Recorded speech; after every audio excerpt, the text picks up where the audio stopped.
सभी को जय मसीह की। मेरे भाई बहन आप सब कैसे हैं? मैं विश्वास करती हूँ कि आप सब अच्छे हैं। प्रभु ने आप सबको भला चंगा रखा है। इस शाम की प्रार्थना में आइए हम सब एक मन होकर परमेश्वर के वचनों से कुछ सीखेंगे और प्रार्थना करेंगे। मेरे प्रियो, आज का मैंने क्वेश्चन डाला है कि क्या आपको प्रार्थना में नींद आती है? क्या आपका प्रार्थना में मन नहीं लगता है? तो किस रीति से आए हम कौन सा उपाय करें जो हम परमेश्वर से लिपटे रहें और हमारी प्रार्थना बड़ी हो और वो प्रभु के पास पहुँचे।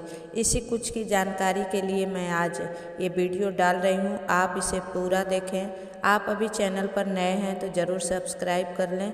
आप सही जगह आए हैं। परमेश्वर आपको जहाँ लेकर जाएगा वो सही ही रहेगा।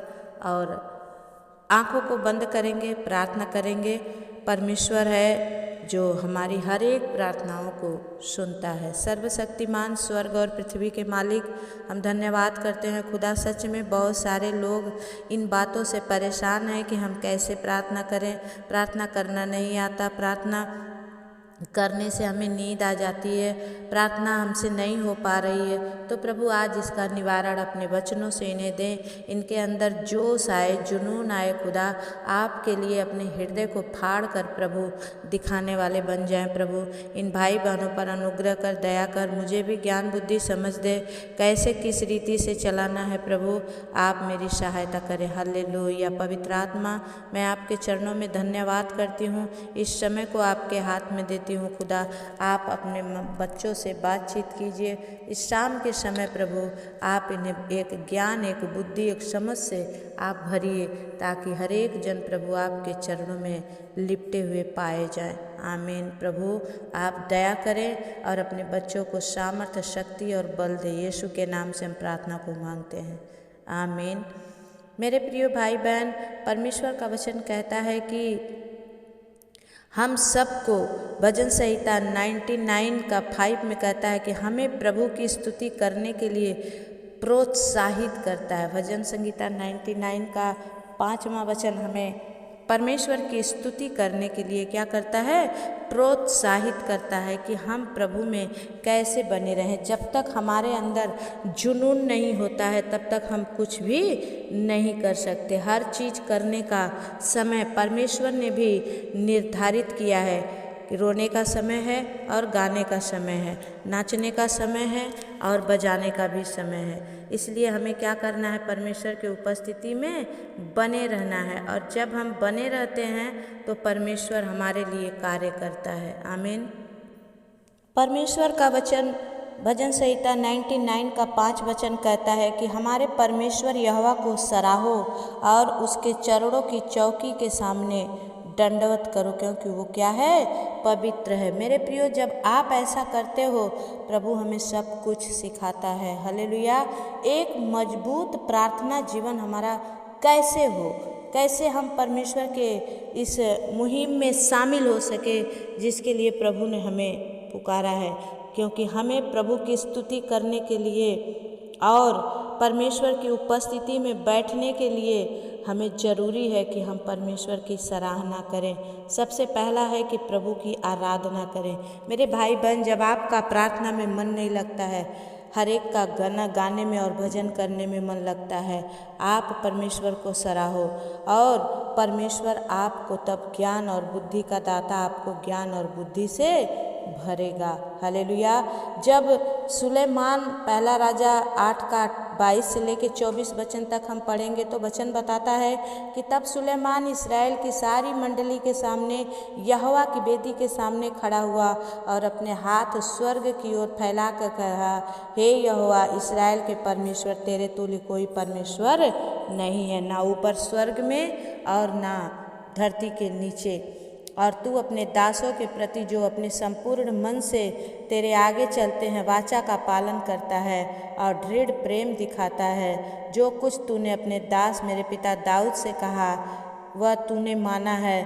तूने अपने मुँह के से कहा और अपने उसके हाथ से उसे आज के दिन तक क्या किया है? पूरा किया है। परमेश्वर ने सुलेमान को कहा था कब? जब सुलेमान ने अपने आराधना और प्रार्थना में परमेश्वर को क्या किया था? पुकारा था। और जाने से पहले ही उसने कितने ही भेड़ बकरियों का बलिदान कर दिया था। प्रार्थना अर्पण मांगती है, प्रार्थना समर्पण मांगती है मेरे भाई बहन। जब आपका प्रार्थना नहीं बढ़ता है, आप आराधना में बढ़ जाओ, आराधना करो, स्तुति करो। परमेश्वर की आत्मा जब आपके अंदर आएगी, आप खुद ही आहें भर भर कर जो बयां से बाहर है आप प्रार्थना करने लगेंगे। लेकिन प्रभु से दूर ना भागे, प्रभु से लिपटे रहे।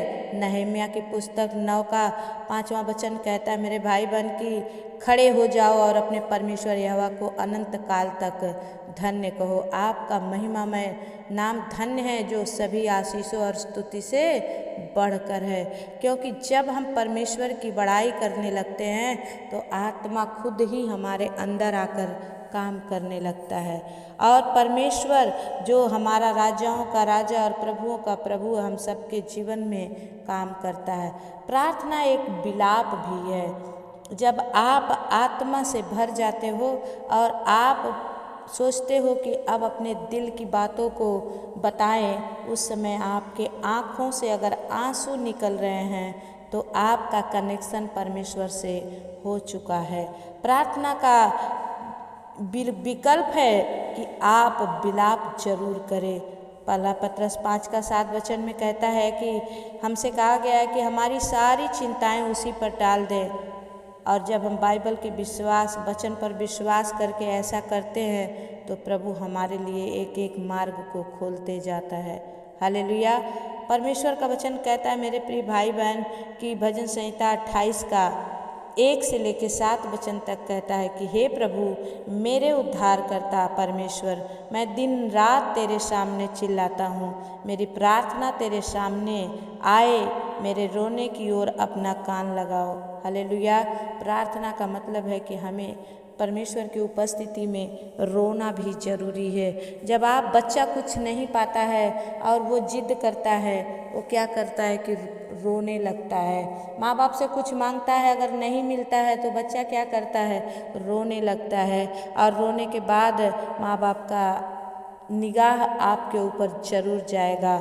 वचन कहता है कि मैं प्रार्थना तेरे सामने आए, मेरे रोने की ओर अपना कान लगा, क्योंकि मेरा प्राण क्लेश से भर गया और मेरा प्राण अधोलोक के निकट पहुंच गया है। मैं गड्ढे में गिरने वालों में गिना जाता हूँ। मैं ऐसा मनुष्य हूँ जिसमें कोई शक्ति नहीं है। मैं मुर्दों के बीच छोड़े हुए मनुष्य के समान हूँ। मैं कब्र में पड़े हुए मारों के समान हूँ। इसलिए क्या कर हे परमेश्वर तू मेरी सुधि ले। और जब हम ऐसा करते हैं, विलाप करते हैं, वो परमेश्वर हमारी सुधि लेता है। मेरे प्रियो, एक ही बार में आप घंटों प्रार्थना में नहीं बैठ सकते।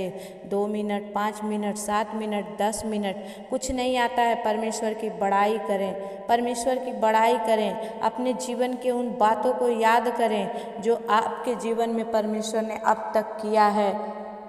याद रखो कि परमेश्वर हम पर क्या बीती है वो सब जानता है। उसने हमारा मान और अपमान दोनों ही देखा है। और जो हम पानी पीते हैं उसके लिए भी हमें भुगतान करना होता है। जो हम लकड़ी मिलती है उसके लिए भी हमें खरीदना पड़ता है। लेकिन परमेश्वर के लिए हमें अपना मन देना पड़ता है, हमें अपना मन देना पड़ता है। भजन संहिता 13 का 2 से लेकर 3 वचन तक कहता है कि मैं कब तक अपने मन में युक्तियाँ करता रहूँगा, दिन भर अपने हृदय में शोक करता रहूँगा। मेरा शत्रु कब तक मुझ पर प्रबल रहेगा। हे मेरे परमेश्वर यहोवा, विचार करके मुझे उत्तर दे। मेरी आँखों में ज्योति जला, ऐसा ना हो कि मैं मौत की नींद सो जाऊँ। मेरे प्रिय भाई बहन, अगर आपके जीवन में प्रार्थना नहीं है तो आज से आप प्रार्थना स्टार्ट करें, क्योंकि प्रार्थना के बिना शरीर नश्वर है, कुछ भी नहीं है। प्रार्थना के बिना आपके अंदर ऐसा कुछ भी नहीं है कि आप परमेश्वर की संगति में हैं। अगर आप परमेश्वर की संगति में हैं और आपके जीवन में प्रार्थना नहीं है तो कहीं कुछ कमी है जो शैतान अपनी युक्तियां आपके जीवन में लगा रहा है। इसलिए आपको क्या करना है, प्रार्थना में बढ़ते जाना है, बढ़ते जाना है। उस दानियल के तरह, दानियल 2 का 20 से लेकर 23 वचन तक कहता है कि दानियल ने उत्तर दिया और कहा, परमेश्वर का नाम युगानुयुग धन्य है और बुद्धि और पराक्रम उसी के हैं। उस समय वह ऋतु बदलता है, वह राजाओं को हटाता और राजाओं को खड़ा करता है। वह बुद्धिमानों को बुद्धि और समझ वालों को ज्ञान देता है। ये परमेश्वर है मेरे भाई बहन, ये परमेश्वर है जो आपको हर एक छिपी हुई बातों को भी वो क्या करता है, प्रकट करता है। जो आप अंधियारे में करते हो, परमेश्वर उसे क्या करता है, उजियाले में दिखाता है। वो हमारे पितरों का परमेश्वर है। लेकिन परमेश्वर को वचन कहता है, दानियल कहता है कि मैं तेरा धन्यवाद और स्तुति करता हूँ क्योंकि तूने मुझे बुद्धि और शक्ति दी है, और अब जो कुछ हमने तुझसे मांगा वो मुझे बता दिया, क्योंकि तूने हमें राजा की बात बता दी है। जब राजा दानियल को बुलाता है और कहता है कि जो मैंने स्वप्न देखा है उसे मुझे बता, और जब वो बताता है तो राजा उसको आधा राजपाट दे देता है। मेरे भाई बहन, जब आप भी परमेश्वर के उपस्थिति में जाएंगे, परमेश्वर की उपस्थिति में बैठेंगे, लूक रचित सुसमाचार 1 का 46 से लेकर 55 वचन तक बताता है, और मरियम ने कहा मेरी आत्मा प्रभु की बड़ाई करती है और मेरी आत्मा मेरे उद्धारकर्ता परमेश्वर में क्या है, आनंदित है, क्योंकि उसने अपने दास की दीन संपत्ति पर दृष्टि की है। क्योंकि देखो अब से सब पीढ़ियाँ मुझे धन्य कहेंगी, क्योंकि जो वीर है उसने मेरे लिए बड़े बड़े काम किए हैं और उसका नाम पवित्र है। उसकी करुणा पीढ़ी उसके दरवैयों पर सदा बनी रहती है। आमीन। मेरे भाई बहन, जब आप परमेश्वर के उपस्थिति में रहते हैं तो आपके ऊपर परमेश्वर का अनुग्रह सदैव बना रहेगा। वो परमेश्वर आपको छोड़ेगा नहीं, बल्कि आपके जीवन में काम करेगा। हम एक और वचन को देखेंगे, पहला सामुएल 2 का 1 से लेकर 10 वचन कहता है कि कैसे उसने प्रार्थना की, और हन्ना ने प्रार्थना करके कहा मेरा मन प्रभु के कारण मगन है, मेरा सींग प्रभु में ऊंचा हुआ है, मैं अपने शत्रुओं की निंदा करती हूँ क्योंकि मैं तेरे ऊपर उद्धार से आनंदित हूँ। परमेश्वर के किए गए उद्धार से हन्ना आनंदित थी और वो कहती है, प्रभु की बड़ाई करती है कि हे यहोवा तेरे तुल्य ना कोई है और ना कोई होगा। हमारे परमेश्वर के समान कोई चट्टान नहीं है। अब अभिमान से बातें ना करो, तुम्हारे मुंह से अहंकार ना निकले, क्योंकि प्रभु का ज्ञान ईश्वर का ज्ञान है और कर्म उसी के द्वारा तौले जाते हैं। वीरों के धनुष तो टूट जाते हैं, परंतु निर्बल लोग बल से बंध जाते हैं। आमीन। परमेश्वर का वचन कहता है कि तेरी निर्बलता में मेरा बल सिद्ध होगा। जब आप एकदम अनाथ हो जाते हैं, आपके पास खाने को कुछ नहीं रहता है, आपके पास पहनने को कुछ नहीं है, कल बच्चे की फीस देनी है, आज आपके पास कुछ भी नहीं है, लेकिन आप घुटने में आकर प्रार्थना कर रहे हैं, तो आपके दरवाजे पर वो फीस, वो ज़रूरत की चीज़ें आएगी। मेरे भाई बहन, ये मेरी एक्सपीरियंस है कि मैंने ऐसा किया और प्रभु ने मेरे लिए ऐसा उपाय किया था। हालेलुया। परमेश्वर का वचन कहता है कि जो तृप्त थे उन्होंने रोटी के लिए अपने आप को मजदूरी पर लगाया, परंतु जो भूखे थे उन्हें भूख लगना बंद हो गया। बाँझ के तो 7 बच्चे उत्पन्न हुए, परंतु जो बहुत सी संतान उत्पन्न करती है वह निराश्रित होती है। हालेलुया। परमेश्वर अगर मारता है तो जिलाता भी वही है, अधोलोक में गिराता है तो ऊपर भी आपको उठाता है। इसलिए गिराता है ताकि आप उठना सीख जाएं। वचन करने वाला कहता है कि वह कंगालों को मिट्टी पर से और दरिद्र को घूरों के राख पर से उठाता है, उन्हें हकीमों के संग बैठाता है कि आदर का सिंहासन उसे दिलाए। ये परमेश्वर है मेरे भाई बहन। और आपको प्रार्थना, इन सारे आज की प्रार्थना आप सुनेंगे, आपकी आत्मा को झकझोर देगी और आप आज 1 बार 2 बार नहीं, कितनी बार प्रार्थना करेंगे कि जो परमेश्वर ने आपके लिए किया है। मेरे भाई बहन, फिलिपियों 4 का 6 वचन हमें बताता है कि हम अपनी विनती परमेश्वर को बताएं, लेकिन प्रार्थना केवल ईश्वर से हमारे लिए कुछ करने के लिए कहने के बारे में नहीं है, बल्कि हमारे मन से मन का वो जोड़ है। यह उन कई तरीकों में से एक है जिनके द्वारा वह चाहता है कि हम उसके साथ क्या करें, वाद विवाद करें। परमेश्वर आज आप सबसे बात किया, मैं मुझे विश्वास है मैं बोलूँ तो रात भर बोलती रह जाऊँगी, क्योंकि परमेश्वर जब अपने लोगों से बात करता है तो वो सब कुछ आपको सिखाते जाता है। लेकिन वचन कहता है, इफिसियों 3 का 14 से लेकर 21 वचन कहता है, इस कारण से मैं पिता के सामने क्या करता हूँ, घुटने देखता हूँ। जब आप परमेश्वर के सामने अपने घुटने को टेकते हैं, आप अपने परमेश्वर से मांगते हैं, वो आपको मांगने से बढ़कर देता है। वो कभी हिलाकर दबाकर नहीं, बल्कि उमड़ता हुआ आपको देता है। वो चाहता है कि मेरे बच्चे मुझसे मांगे। इसीलिए मत्ती 7:7 में लिखा हुआ है कि मांगो तो तुम्हें दिया जाएगा, ढूंढो तो तुम पाओगे, और खटखटाओ तो तुम्हारे लिए खोला जाएगा। मेरे भाई बहन, अगर आपको आज फिर से आपको नींद आती है, अपने आप को खड़ा हो जाइए और आप स्तुति और आराधना कीजिए। ऐसा उपाय कीजिए, वो आपको नींद आने नहीं देगा। अगर आपको नींद आती है, बिस्तर पर पड़े हुए प्रार्थना कर रहे हैं, उठ जाइए, खड़े हो जाइए। लेकिन क्योंकि शैतान आपको गर्जने वाले सिंह के समान खड़ा है कि कब पाए और फाड़ कर खा जाए।